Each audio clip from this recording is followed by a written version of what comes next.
Hi everyone, just yesterday my new lens arrived.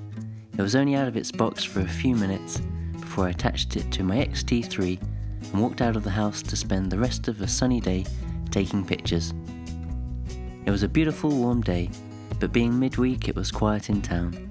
It was the day of the European elections here, but I'm unsure if that's why the streets seemed quiet. I was in my own little world though, with Neil Young and Crazy Horse jamming endlessly in my headphones. I was just in this half-focused, half-lazy photography zone, and it was wonderful. If you haven't tried just walking out of the house and taking pictures, you really should. You don't need to keep your camera hidden away until something of note is expected to happen.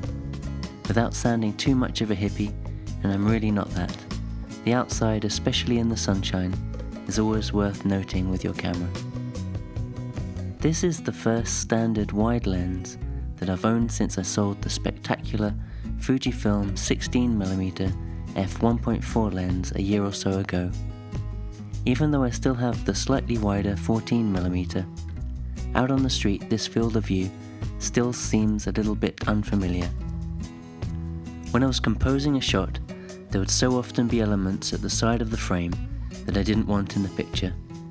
I'm so familiar with the X100F and that field of view, it's probably just going to take a bit of getting used to.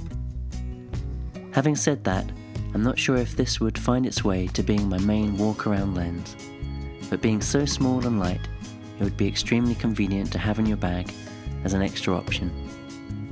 If you've seen any of my sort of reviews before, I don't like to get too technical or particularly technical at all.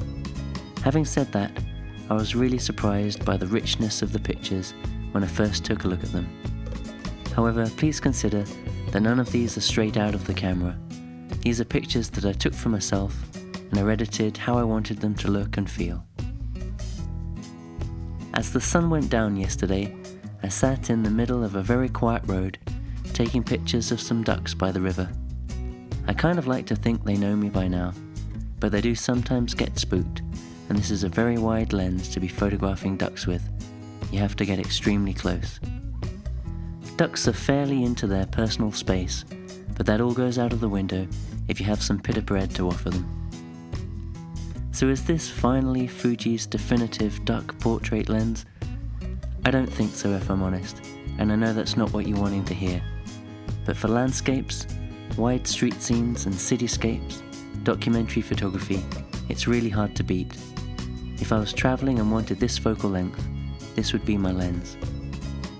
I think Fuji have been very smart making this an f2.8 lens, as it's as small as it can be.